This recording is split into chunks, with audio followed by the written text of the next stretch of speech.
dhe si njerëz që mund të bëjmë ndryshimin. Sindi, për ty, ti erdhe posaçërisht për protestën. Dhe e preve biletën vetëm ardhi apo dhe kthim? E kisha kthime me datë 5. Edhe dogje? Po e dojë. E shtyve? Pse? Po...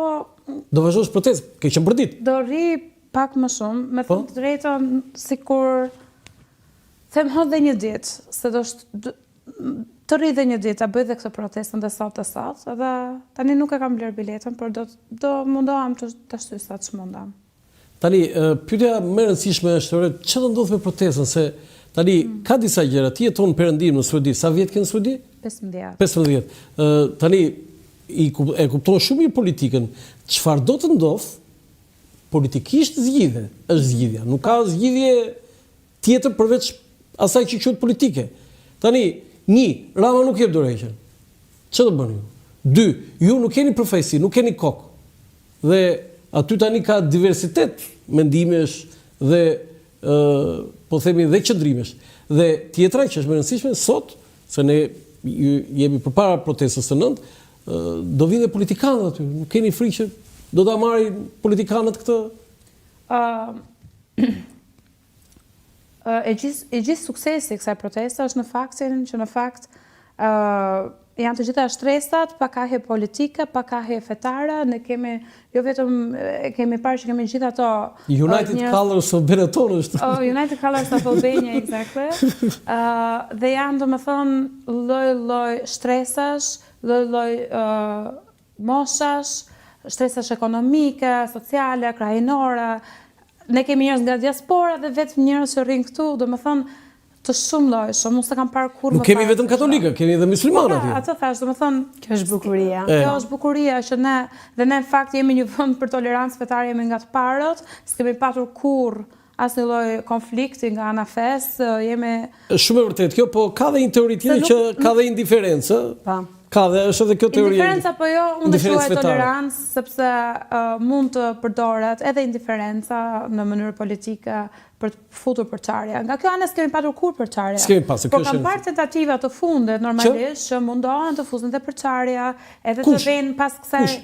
Po shumë persona e shohin këto, shiko tani domethënë kjo ana politike zgjerohet edhe nga ana e jo Izraelit, jo sot ishin disa flamuj izraelit sot në bulevard të varur ai pe? Po pra, ka tentativa të tilla. Unë e quaj tentativa për të se ju thoni që kjo është një kurth që nuk është ideja ajo e protestës. Protesta është për kauzën më kryesore që është transparenca, që është vendosja e popullit të thjeshtë, rikthimi i sovranitetit dhe kthimi i popullit në piedestal. Pra ne aty për çfarë protestojmë? Nuk po protestojmë thjesht për Zvërnecën, no?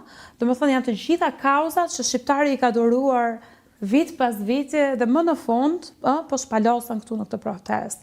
Tani këto tentativa për të futur përçarje ose për të futur luhatje në qëllimin tonë, ne kemi një qëllim të përbashkët që... Pse s'keni përfaqësi? Kjo është e bukur. Pse duhet të ketë përfaqësi? Po mi kështu rrezikoj që të vazhdo dhe hiç. Po, kërkesat janë dhënë të qarta dhe kështu. Po jo nga kush? Tani, përfaqësues ka persona aty që janë të gjitha... Përfaqësues, Sindi, tani këtë punë politike se ti e njeh, pavarësisht se si politikane. Ajo mendoj që do të vi dhe momentit që të zgjidhet dikush. Por për momentin nëse pushteti, qeveria vazhdon të thotë nuk ka zgjidhje prej meje dhe nuk don që të heqë dorë. Jo, ai ka thënë që unë dua dialog. Dialog, pra po dialogu për çfarë do të bëhet? Do të bëhet që të zgjidhet kjo apo do vendosë Jo, dialogu ne nuk e dim për çfarë do bëhet. Kur bëhet dialogu atëherë vendoset. Por dialogu ka vetëm një qëllim. Që në këtë dialog të parashtrohen gjërat pa u marrë vendime. Nuk duhet të thuhet që unë do dialogoj me ju, por Zvërneci do bëhet. Ky nuk është dialog. Ky nuk është dialog, sepse dialogu është vendimarrje. Tani ju keni një lloj organizimi, një lloj përfaqësie aty? Besoj që përfaqësues do zgjidhen aty nga persona që janë besoj që persona që janë aty të vazhdueshëm, që janë marrë që nga dita parë. Se mos e thonë ty apo ti do ikësh në Suedi? Unë nuk po pse po të thon hajde rriti këtu? Nuk e di atë pjesë. Bre, shikon, Nuk e di atë pjesë, por nuk është aty, domethënë ideja është që çfarë lloj profesimi që të ketë, nëse të dialogohet për ato kushte që janë vënë. Kushtet janë vënë tashmë, janë shumë të qarta. Unë mendoj që të gjithë protestuesit kanë një listë me kushte të shumë të caktuara dhe të qarta. Nuk ka vend për... Tani, do doja nga të dyja që të më tregonit historitë tuaja personale. Motra Adelina, unë kam intervistuar shumë personazhet, profesorë të Kishës Katolike, priftërinj, kam intervistuar edhe burgesha të tjera, por kam intervistuar edhe kardinalin Ernest Troshani. Po, kam i pyetur për ty, si i e dorëzuar Zotit ti? Mua nga bërë shumë përshtypje, është një martire tashmë e Kishës Katolike, Maria Tuci. Unë kam një personazh në librin tim 100 vrasjet më të bujshme dhe asnjë vrasje nuk kuptohet, nuk justifikohet, por shpjegohet. Por kjo vrasje ishte e pashpjegueshme se si mund të vrasësh një murgesh si Maria Tuci pa bërë asgjë.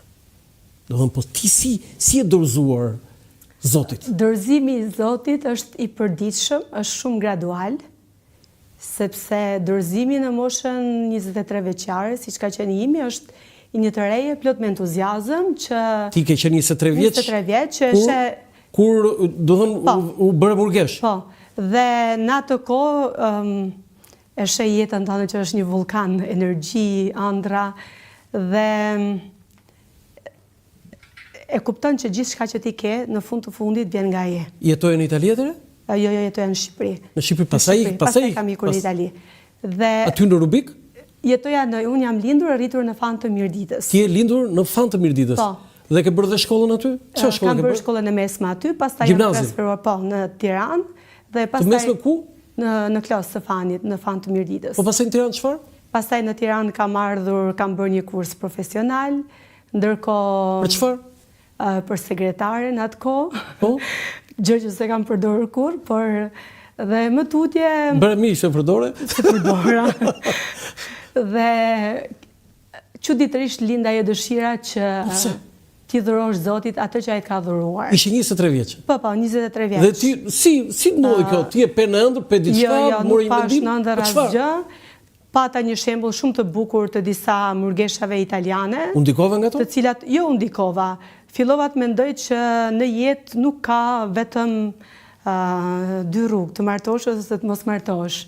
Dhe në sytë e tyre shija shumë lumturi, edhe pse mes shumë vështirësish, jemi në vitin 1998, ku Mirdita e asaj kohë ishte një izolim total, vështirësi që neve na duken në ëndër tani kur i mendojmë, por shikoja një gëzim shumë të madh tek jetonin me ne dhe shërbenin neve, familjet tona, zonën tonë. Ti ishe një besimtare deri në ato momente? Po, isha besimtare. Dhe familja jo të besoj? Familja ime, po.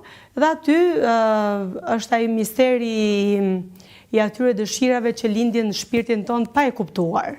Në fakt isha një re që e ardhur nga një familje madhe, mendoja që do unë do ndërtoja një familje shumë të madhe, shumë bukur, dhe çuditërisht lind ai dëshira pse unë të mos jem në shërbim të tjerëve. Ishe dakord familje? Jo. Nuk ishe dakord? Absolutisht, sepse nuk e perceptoj një jetë realizuar jashtë martesës. Si e përballove pastaj? Si e përballove? Është entuziazmi i një të riu që kur është bindur që ajo është rruga vet, përballon. Shkon përtej dëshirat prindërve. Çfarë nëna jote, sepse mendoj që mamaja ishte ajo që të kuptonte dhe s'të kuptonte. Se ti shumë mirë e the, edhe ti doje një familje, duke që një familje madhe, do doje... Sa vëllezër motra jeni? Jemi 6 fëmijë, jemi 4 motra, 2 vëllezër. Mamaja ime në atë kohë është mbyllur shumë vetvete. Çfarë thua? Dhe fliste me shoqet e saja për dhimbjet që kishte kur më mendonte që do merre në rrugë tillë. Babai, duke qenë se është një njeri shumë i butë, ai ishte personi që më kuptonte më shumë edhe pse nuk e pranonte. Dal nga dalë edhe ata kanë bërë udhëtimin me mua. Pastaj e kanë pranuar. E ka pranuar? Nuk di nëse janë të lumtur fiks, por di që kur shohin... Nuk e di që janë të lumtur fiks, por e di që kur shohin që mundon të jem në shërbim të komunitetit, ata janë shumë krenar për mua. Patjetër duhet të jenë shumë krenar për të. Dhe janë të lumtur, sepse shohin që mundon të jemi person i dobishëm për njerëzit që kam afër. Çfarë historie. Po deri në moshën 23 vjeç jam shumë